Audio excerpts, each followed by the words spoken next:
ನಮಸ್ಕಾರ. ನೀವು ನೋಡ್ತಾ ಇದ್ದೀರಾ ನ್ಯೂಸ್ 18 ಡಿಜಿಟಲ್. ನಾನು ರಘುರಾಜ್.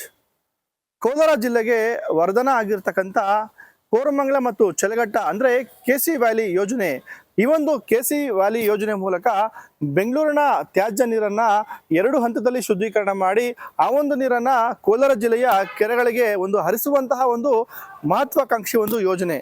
2013ರಿಂದ 18ರ ಅವಧಿಯಲ್ಲಿ ಇದ್ದಂತಹ ಸಿಎಂ ಸಿದ್ದರಾಮಯ್ಯನವರ ನೇತೃತ್ವದ ಸರ್ಕಾರದಲ್ಲಿ ಕೋಲಾರ ಜಿಲ್ಲೆಯಲ್ಲಿ ಇರ್ತಕ್ಕಂಥ ಎಲ್ಲ ಕೆರೆಗಳು ಬತ್ತಿ ಹೋಗ್ತಾ ಇದೆ. ಜೊತೆಗೆ ಆ ಒಂದು ಕೆರೆಯ ವ್ಯಾಪ್ತಿಯಲ್ಲಿರ್ತಕ್ಕಂಥ ಗ್ರಾಮಗಳಲ್ಲಿ ಅಂತರ್ಜಲ ಮಟ್ಟ ಏನಿದೆ ಅದು ಬಹಳಷ್ಟು ಕ್ಷೀಣಿಸ್ತಾ ಇದೆ. ಹಾಗಾಗಿನೇ ಈ ಒಂದು ಕೆರೆಗಳಲ್ಲಿ ಇರ್ತಕ್ಕಂಥ ಮತ್ತೆ ಆ ಒಂದು ಕೆರೆಯ ಸುತ್ತಮುತ್ತಲ ಪ್ರದೇಶದಲ್ಲಿ ಇರ್ತಕ್ಕಂಥ ಒಂದು ಅಂತರ್ಜಲ ಮಟ್ಟವನ್ನ ಪುನಃ ಮತ್ತೆ ಪುನಶ್ಚೇತನಗೊಳಿಸಬೇಕು ಅಂತಕ್ಕಂಥ ನಿಟ್ಟಿನಲ್ಲಿ ಒಂದು ಅಂತರ್ಜಲ ಮಟ್ಟವನ್ನ ವೃದ್ಧಿ ಮಾಡಲಿಕ್ಕೆ ಮಾತ್ರ ಸಿಎಂ ಸಿದ್ದರಾಮಯ್ಯನವರ ಒಂದು ಕನಸಿನ ಯೋಜನೆ ಆಗಿರ್ತಕ್ಕಂಥ ಈ ಒಂದು ಕೆಸಿ ವ್ಯಾಲಿ ಯೋಜನೆ ಏನಿದೆ ಕೋಲಾರ ಜಿಲ್ಲೆಗೆ ಜಾರಿಯಾಗಿ ಹಲವು ವರ್ಷಗಳಾಗಿದೆ. ಈ ಒಂದು ಯೋಜನೆ ಅಂದ್ರೆ ಈ ಒಂದು ಯೋಜನೆ ಮೂಲಕ ಎಲ್ಲೆಲ್ಲಿ ಕೆಸಿ ವ್ಯಾಲಿ ಯೋಜನೆ ನೀರು ಯಾವ್ಯಾವ ಒಂದು ಕೆರೆಗಳಿಗೆ ಹರಿತಾ ಇದೆ, ಖಂಡಿತ ಆ ಒಂದು ಭಾಗದಲ್ಲಿ ಅಂತರ್ಜಲ ಮಟ್ಟ ಏನಿದೆ ಅದು ಬಹಳ ಒಂದು ನಿರೀಕ್ಷಿತ ಪ್ರಮಾಣದಲ್ಲಿ ವೃದ್ಧಿಯಾಗಿದೆ ಮತ್ತು ಆ ಒಂದು ಭಾಗದಲ್ಲಿ ಕೃಷಿ ಚಟುವಟಿಕೆಗಳನ್ನು ಮಾಡಲಿಕ್ಕೆ ಬಹಳಷ್ಟು ಒಂದು ಅನುಕೂಲ ಆಗಿರ್ತಕ್ಕಂಥದ್ದು.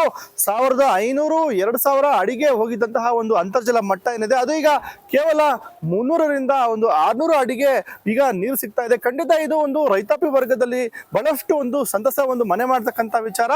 ಆದ್ರೆ ಈ ಒಂದು ಕೆಸಿ ವ್ಯಾಲಿ ಯೋಜನೆ ಮೂಲಕ ಕೋಲಾರ ಜಿಲ್ಲೆಗೆ ಹರಿತಾ ಇರ್ತಕ್ಕಂಥ ನೀರೇನಿದೆ ಆ ಒಂದು ನೀರಿನ ಗುಣಮಟ್ಟದ ಬಗ್ಗೆ ಬಹಳಷ್ಟು ಕಡೆ ಟೀಕಾ ಪ್ರಹಾರಗಳನ್ನ ಮಾಡ್ತಾ ಇದ್ದಾರೆ. ಯಾಕಂತ ಹೇಳಿದ್ರೆ ಈ ಒಂದು ಕೆಸಿ ವ್ಯಾಲಿ ಯೋಜನೆ ಮೂಲಕ ಹರಿತಾ ಇರ್ತಕ್ಕಂಥ ನೀರು ಅದು ರಾಸಾಯನಿಕ ನೀರಾಗಿದೆ. ಈ ಒಂದು ನೀರು ಕೃಷಿಗೆ ನೇರವಾಗಿ ಬಳಸುವಂತಿಲ್ಲ. ಮತ್ತೆ ಈ ಒಂದು ಭಾಗದಲ್ಲಿ ಬೆಳೀತಾ ಇರ್ತಕ್ಕಂಥ ತರಕಾರಿಗಳ ಮೇಲೆ ಅದು ಬಹಳಷ್ಟು ಪ್ರತಿಕೂಲ ಪರಿಣಾಮ ಬೀರ್ತಾ ಇದೆ. ಹಾಗಾಗಿನೇ ಈ ಒಂದು ನೀರಿನ ಗುಣಮಟ್ಟವನ್ನ ಮತ್ತಷ್ಟು ಹೆಚ್ಚಿಗೆ ಮಾಡಬೇಕು ಅಂತಕ್ಕಂಥ ನಿಟ್ಟಿನಲ್ಲಿ ಬಹಳಷ್ಟು ಕಡೆ ಜೆಡಿಎಸ್ ನಾಯಕರು ಮತ್ತೆ ಬಹಳಷ್ಟು ಕಡೆ ಕೇಂದ್ರ ಸಚಿವರಾಗಿರ್ತಕ್ಕಂಥ ಕುಮಾರಸ್ವಾಮಿ ಅವರು ಸೇರಿದಂತೆ ಬಹಳಷ್ಟು ನಾಯಕರು ಟೀಕೆಗಳನ್ನು ಕೂಡ ಮಾಡ್ತಾ ಬರ್ತಾ ಇದ್ದಾರೆ. ಆದ್ರೆ ಇದೀಗ ಮತ್ತೊಮ್ಮೆ ಇದರ ಬಗ್ಗೆ ಶ್ರೀನಿವಾಸಪುರ ಜೆಡಿಎಸ್ ಶಾಸಕರು ಆಗಿರ್ತಕ್ಕಂಥ ವೆಂಕಟ ಶಿವಾರೆಡ್ಡಿ ಅವರು ಮಾತನಾಡಿದ್ದಾರೆ. ಅವರು ಇತ್ತೀಚೆಗೆ ಶಾಸಕರ ನಿಯೋಗದೊಂದಿಗೆ ಬೆಳ್ಳಂದೂರು ಕೆರೆಗೆ ಭೇಟಿ ಕೊಟ್ಟಂತಹ ವೇಳೆಯಲ್ಲಿ ಅಲ್ಲಿ 2 ಹಂತದಲ್ಲಿ ಶುದ್ಧೀಕರಣ ಮಾಡಿ ಕೋಲಾರ ಜಿಲ್ಲೆಗೆ ಹರಿಸ್ತಾ ಇರ್ತಕ್ಕಂಥ ನೀರಿನ ಕಾಲುವೆಯಲ್ಲಿ ಆ ನೀರಿನ ಬಣ್ಣ ಮತ್ತೆ ಆ ವಾಸನೆಯನ್ನು ಕಂಡು ಈಗ ಅವರು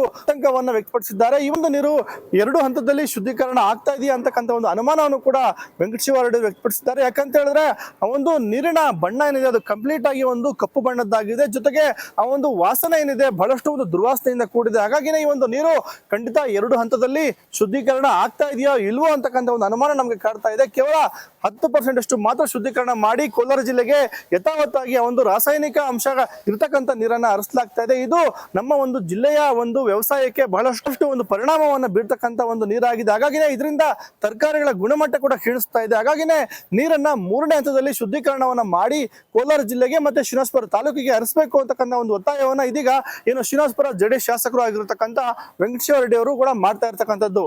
ನನ್ನ ಆಗ್ರಹ ಇಷ್ಟೇ ಸರ್ಕಾರಕ್ಕೆ, ಬಹುಶಃ ಪೈಪ್ಲೈನ್ ಎಲ್ಲ ನೀವು 100% ಹಾಕಿದ್ದು ಇಡೀ ಕ್ಷೇತ್ರದಲ್ಲಿ ಶ್ರೀನಿವಾಸಪುರ ಓಲ್ಡ್ ತಾಲೂಕಲ್ಲಿ ಎಲ್ಲ ಗ್ರಾಮಗಳಲ್ಲಿ ಅನೇಕ ಗ್ರಾಮಗಳಲ್ಲಿ ಇವಾಗ ಬಾರ್ಡ್ರ್ವರೆಗೂ ಪೈಪ್ಲೈನ್ ಹಾಕಿದೆ.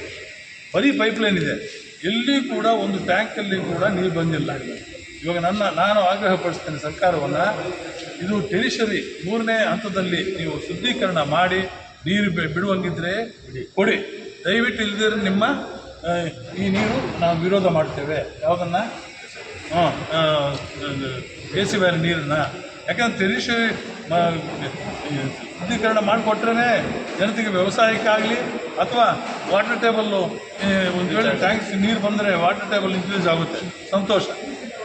ಪ್ರೊವೈಡೆಡ್ ನೀವು ಇದು ಮಾಡಬೇಕು, ಕ್ಲೀನಿಂಗ್ ಮಾಡಬೇಕು, ಶುದ್ಧೀಕರಣ ಮಾಡಿಕೊಡ್ಬೇಕು. ಯಾಕಂದರೆ ಈ ತರಕಾರಿ ಬೆಂಗಳೂರು ಜನತೆಗೆ ಹೋಗುತ್ತೆ.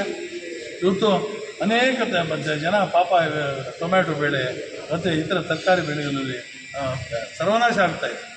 ಕುಡಿಯೋದಕ್ಕೂ ಯೋಗ್ಯವಾದ ನೀರಲ್ಲ, ಇದು ಒಂದೇ ಇಲ್ಲ ನಮಗೆ. ಈಗ ನೀರು ಕೊಡುವಂಗಿದ್ರೆ ಒಂದು ನೀವು ಶುದ್ಧೀಕರಣ ಮಾಡಿ ಕೊಡಬೇಕು ಅಂತ ನಾನು ಆಗ್ರಹಿಸ್ಪಡ್ತೀನಿ. ಇನ್ನು ಕೋಲಾರ ಜಿಲ್ಲೆಗೆ ವರದಾನ ಆಗಿರ್ತಕ್ಕಂಥ ಕೆಸಿ ವ್ಯಾಲಿ ಯೋಜನೆ ಮೂಲಕ ಈಗಾಗಲೇ 100ಕ್ಕೂ ಅಧಿಕ ಕೆರೆಗಳು ತುಂಬಿರ್ತಕ್ಕಂಥದ್ದು ಕೋಲಾರ ತಾಲೂಕು ಮತ್ತೆ ಶ್ರೀನಿವಾಸಪುರ ತಾಲೂಕು ಬಂದೂರು ತಾಲೂಕಿಗೆ ಒಂದು ನಿರಂತರವಾಗಿ ನೀರನ್ನ ಹರಿಸುವಂತಹ ಒಂದು ಕೆಲಸ ಆಗ್ತಾ ಇದೆ.